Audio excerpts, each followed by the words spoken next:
All right, so again, today 31.1, we are on arcs and central angles.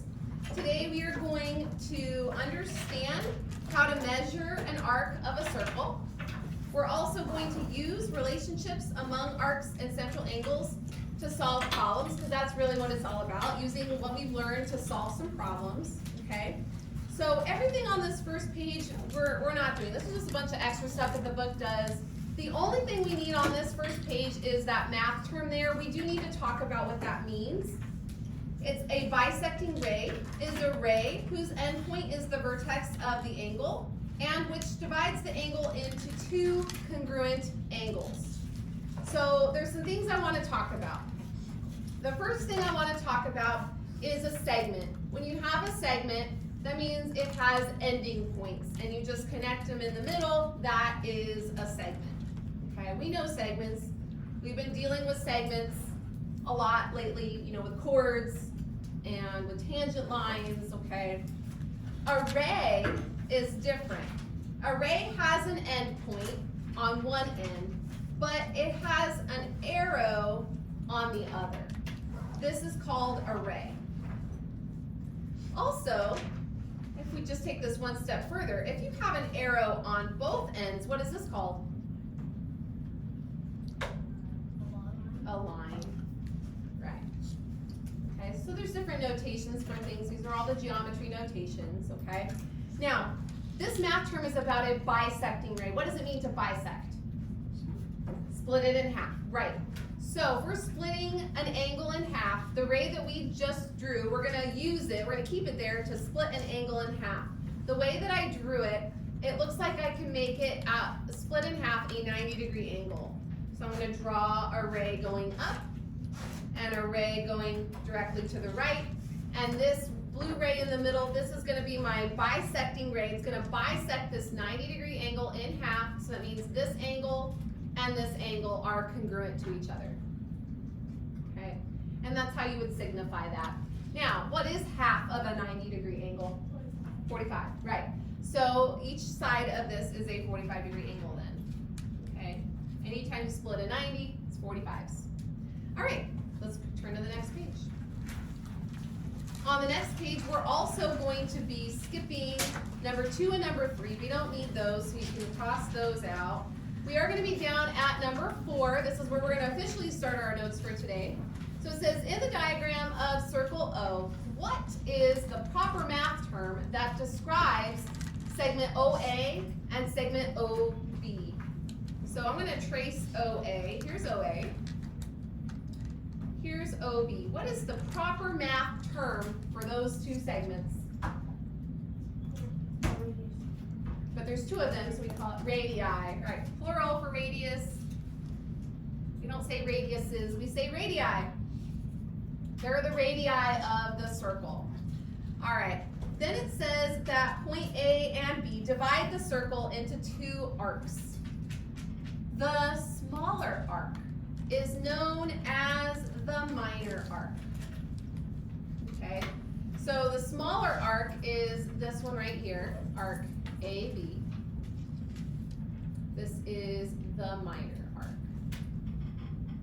Okay. Over under math terms on the left, it says an arc intercepted by a central angle is the minor arc that lies in the interior of the angle. So the angle that they're talking about is angle AOB. This angle is creating this minor arc AB. So that is the angle that intercepts that arc. Then it says the larger arc is known as the major arc. AQB. So look at the minor arc. Its name is AB. The major arc's name is AQB. What's the difference? The Q, right.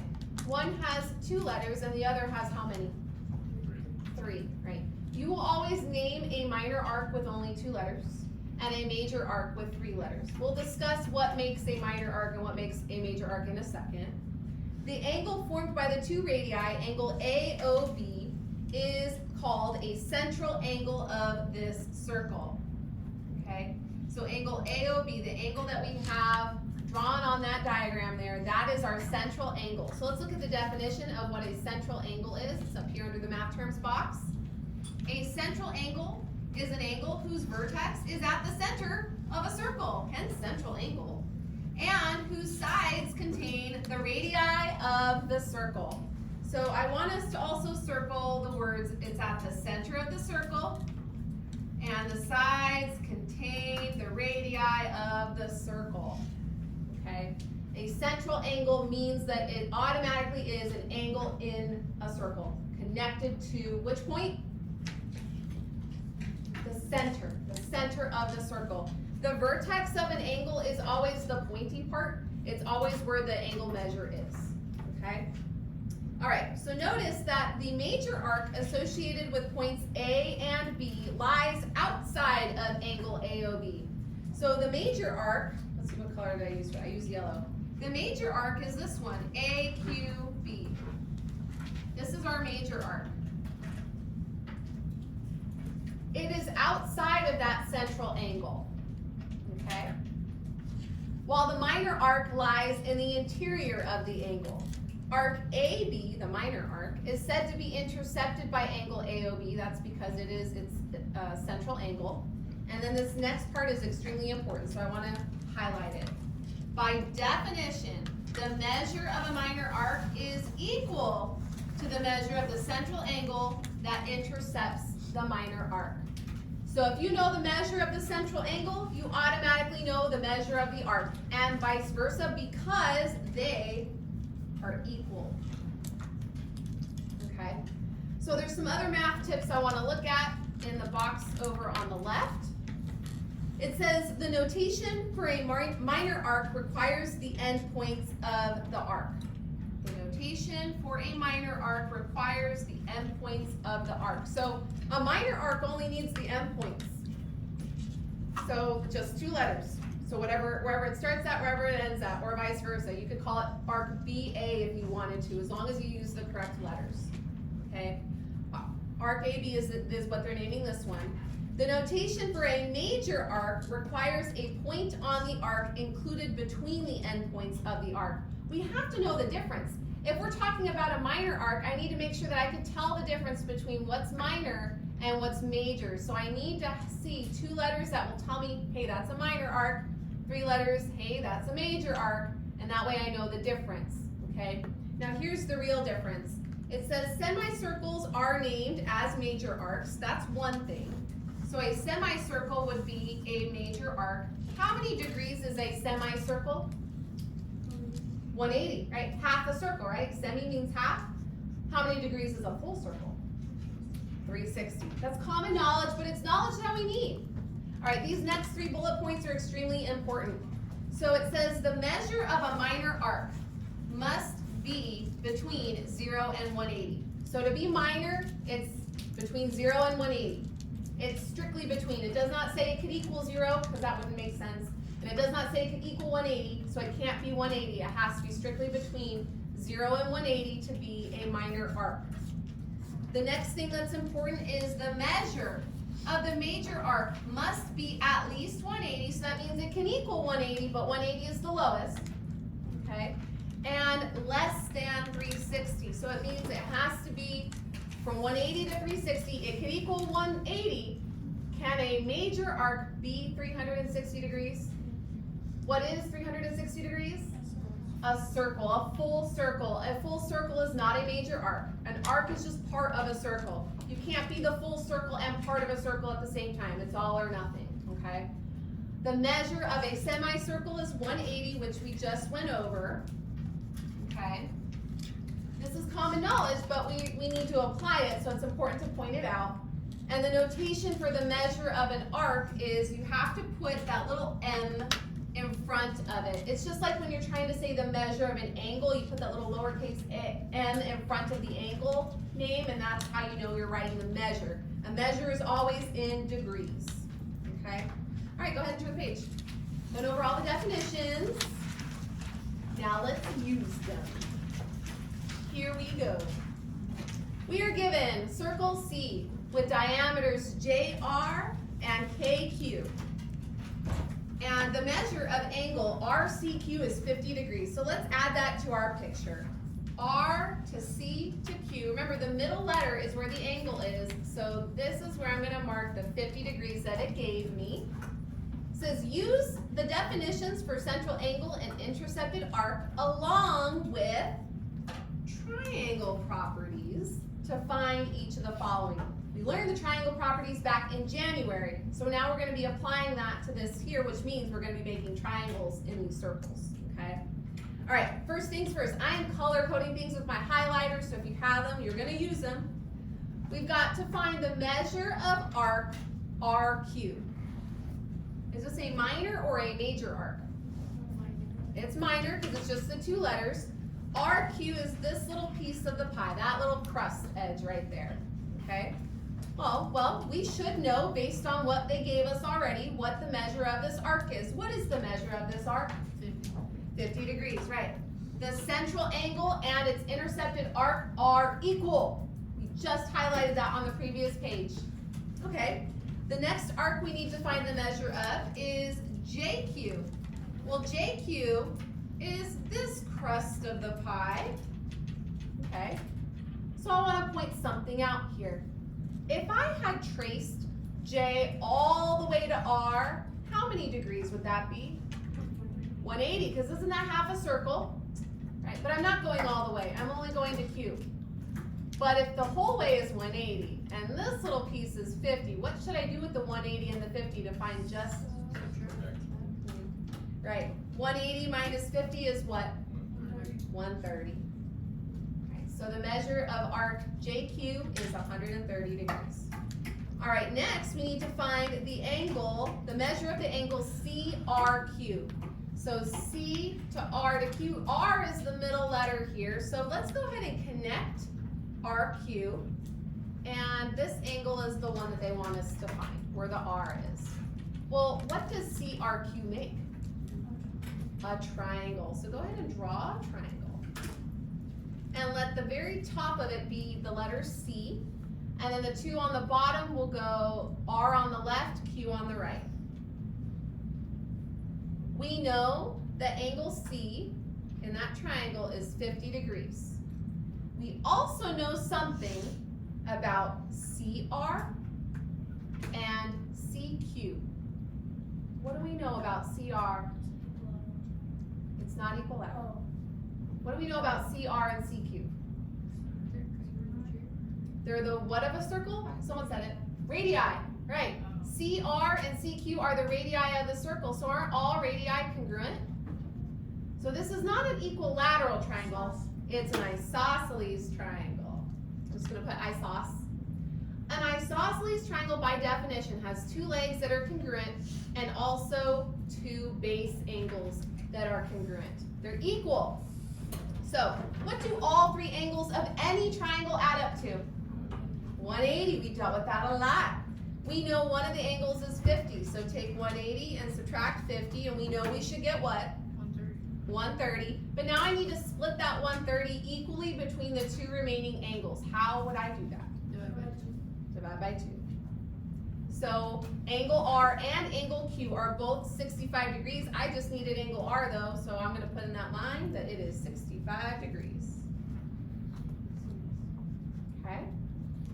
Next, we have to find the measure of arc JQR. Is this a minor or a major arc?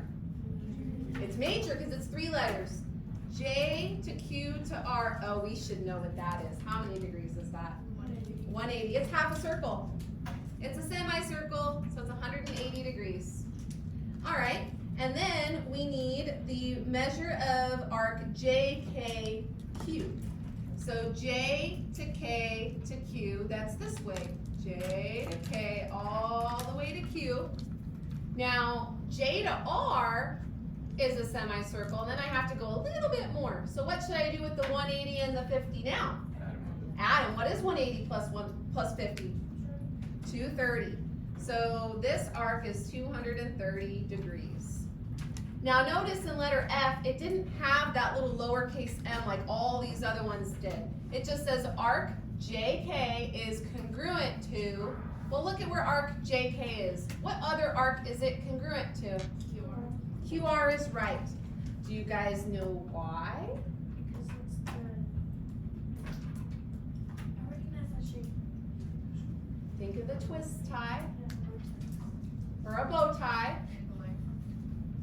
No, but there is something with the angles. What did we call these?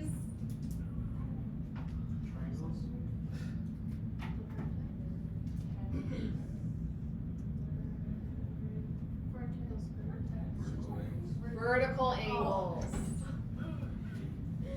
They're vertical angles. Vertical angles are congruent. Anytime you have angles across from each other like that, they will always be equal to each other. By definition, we use that a lot in January. All right, number 6, we're gonna write a definition for congruent arcs. So here's what I want you to write. Use the congruent symbol. Congruent arcs are arcs with equal measure. They have the same degree measure. And if you say it really fast, you can sound like a seal. Arcs are arcs. Arcs are arcs. And even less laughter. 4th period, everyone was laughing. 5th period, a few chuckles. This period did. You guys are just too tired to act like a seal. And now you're sleepy after eating. Number 7, given circle C with diameters JR, KQ, and PL. PL is perpendicular to JR. Okay, now that I can mark. PL and JR. So PL is this vertical diameter. JR is this horizontal diameter, and they are perpendicular. So that means that JCP is a right angle, PCR is a right angle, but I won't draw that box over here because it's going to look too busy. RCL is a right angle, so I could draw one right here. And LCJ is also a right angle, okay? Because they're, yeah, we can make a square all the way around because it's a right angle. And each of those, if you think of it, 4 quadrants, like the, XY grid, kind of. All right, so it says also that KQ bisects angle PCR. What does bisect mean again? Split in half, right? Chopping it in half. The angle it's chopping in half is PCR, P to C to R. So KQ splits it in half, so that means that angle 2 and angle 1 are congruent because they got bisected, okay? So now it says, explain why arc PQ is congruent to arc QR. Why are these two arcs congruent? Because they were bisected, right? So here's what I want you guys to write for that. Oh, I'm not on the right page. So we're gonna say, since segment, no, that's not a G, that's a Q. Since segment KQ bisects angle PCR, which equals 90 degrees, comma, then the measure of angle PCQ equals, what's half of 90? 45 degrees. And the measure of angle QCR equals 45 degrees, period. Therefore, let's gotta finish our thought now. Their intercepted arcs are congruent.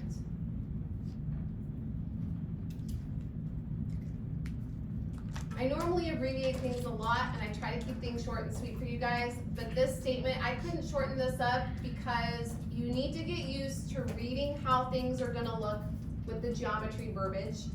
And you gotta get used to understanding what it means because you're gonna have to read it on your own and interpret it and figure out what they're asking you.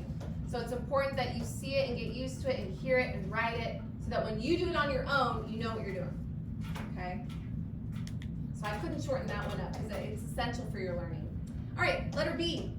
the measure of angle 1 plus the measure of angle 2 equals what? 90, right. Those two 45-degree angles add up to 90 because they were bisected. All right, letter C, the measure of arc JP and the measure of arc PQ added together are going to equal something. So where's JP? JP is this one, and PQ is this little sliver. So what are these two numbers that we're really adding together here? Well, what is JP? 90, and what's PQ? So 90 and 45. What is 90 plus 45? 135. Letter D, what's the measure of arc JQ? J to Q. Did we just figure that one out? 135.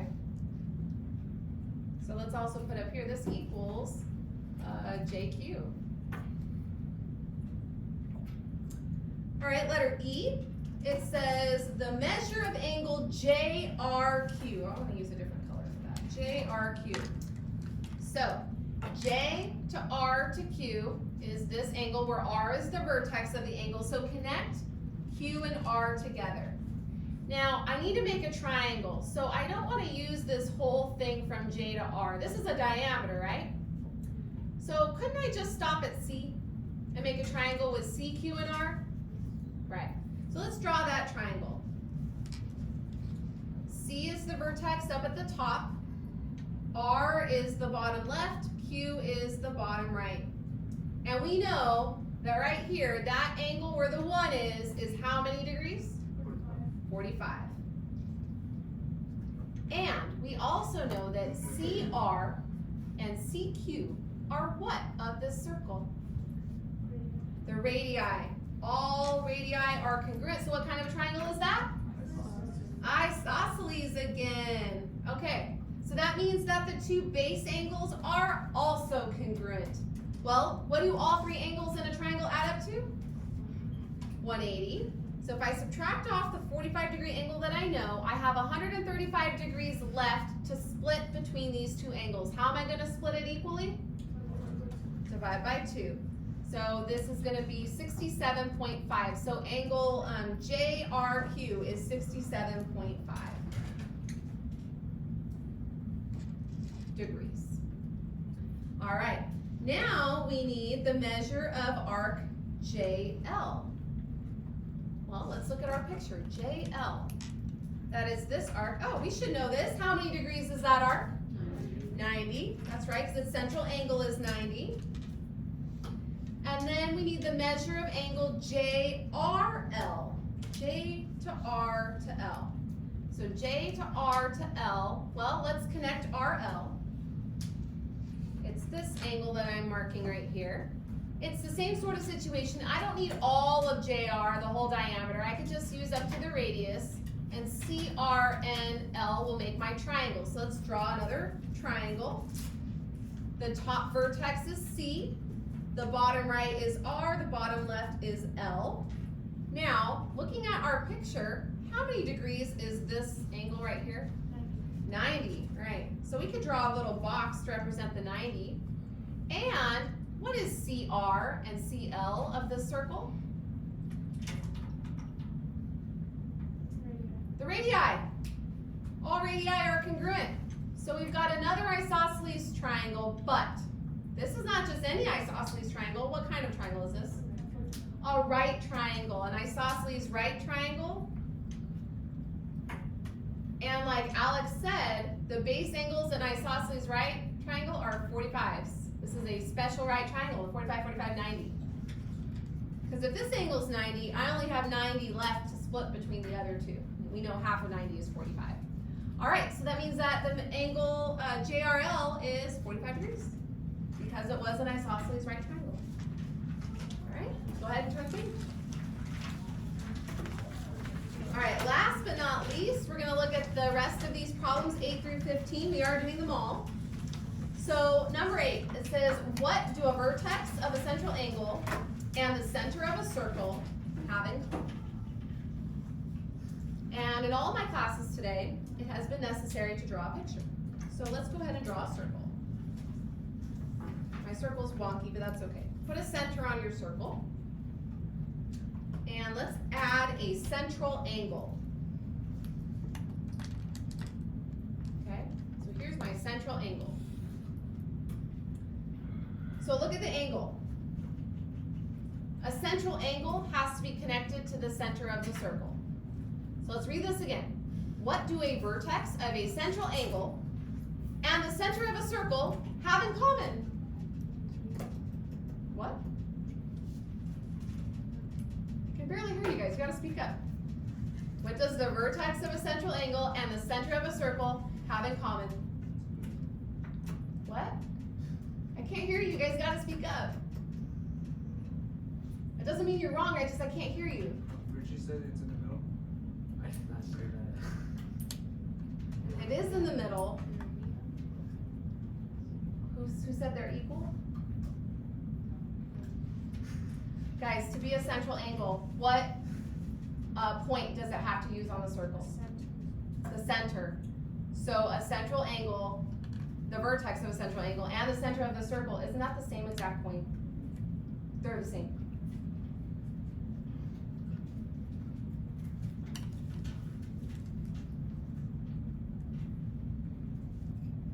Okay. Now, in a central angle, it says, what is another name for the sides of a central angle? What are these sides called of the circle? The radii. Why is the major arc of a circle designated by 3 points on the circle? To distinguish the difference. And a major arc has to be over what number? Or at 180 or higher, right? So it should be, it's bigger than 180. Or maybe in parentheses, or equal to. It can equal 180. Which number can it not equal? 360, because that would be a full circle. Which leads us into number 11. It says, write the range of possible measures of a major arc as an inequality. Explain why a major arc cannot be equal to 360, but we just did that. A major arc cannot be 360 degrees because that would be a full circle, and that's not a major arc. Arc should be a part of a circle. It will never be the entire circle itself. All right, but a major arc does start at 180. This is the lowest number it could go. And the highest boundary number is 360. But we know that it can't equal 360, so I'm going to put just a strictly less than symbol because we are writing an inequality. We'll put x in there. X will be our major arc. And we can be a semicircle and a major arc at the same time, right? By definition. So I can put the less than symbol with the or equal to bar underneath. And there is our inequality with the range of possible measures. Okay. On to number 12. It says using a compass or geometry software. No, we're not using any of that. Nor are we constructing. But we are going to draw a circle with a central angle of 50 degrees. We're going to label the major arc and minor arc, and we're going to figure out what the measure of the minor and major arcs are. So first off, let's go over to the left where there's some space. And then we're going to draw a circle and put a center on your circle. And we need to draw a 50-degree central angle. So I'm just going to draw a central angle that is 50 degrees. But I need endpoints on my angle there. What letters do you guys want to use? A, B. Sounds good. So we already have the minor arc then. The minor arc is going to be AB because it's going to always be the same as the central angle. So we already know that the measure of arc AB, minor arc AB, is equal to how many degrees? 50, yeah, it's the same as the central angle. So we found the measure of the minor arc. For a major arc, how many letters do I need? 3. So I need to add a third letter to my circle. Pick a letter, any letter. C. Okay, so we'll put C over here. Just has to be there somewhere, okay? And the The major arc has to be on the outside of the central angle. So A to C to B, or vice versa, B to C to A. It doesn't matter the order you go in, okay? Just pick an order and go with it. So then the measure of the major arc is arc A to C to B, a little arc symbol above. Now, ACB is the rest of the circle. How many degrees is a full circle? And part of it's 50, so what is the rest of it for this major arc? 310. 360 minus 50 is 310 degrees. And there is the measure of our major arc. Okay. Then in number 13, it says, if you know the measure of the central angle, how can you find the measure of the major arc? What did we just do? We took the central angle and what did we do with it to find the major arc? Subtracted it from 360. So subtract it from 360 degrees, and that's how you find the measure of the major arc. Okay. Number 14 says to use the circle below to determine the following. The first thing, part A, is what is the measure of the central angle? It is an 8x, but we know exactly what it is.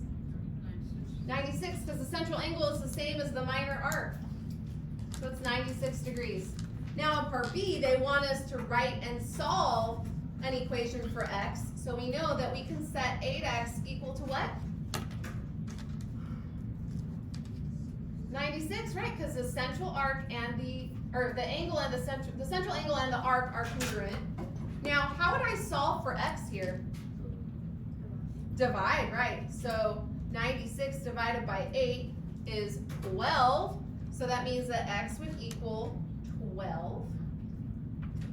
Then it says to find what is the measure of the angle that bisects the minor arc. What does the word bisect mean? Split in half. So if we split in half the minor arc, and that's this 96 degree arc, how do I find that? What would I do with the 96? Divide it by 2.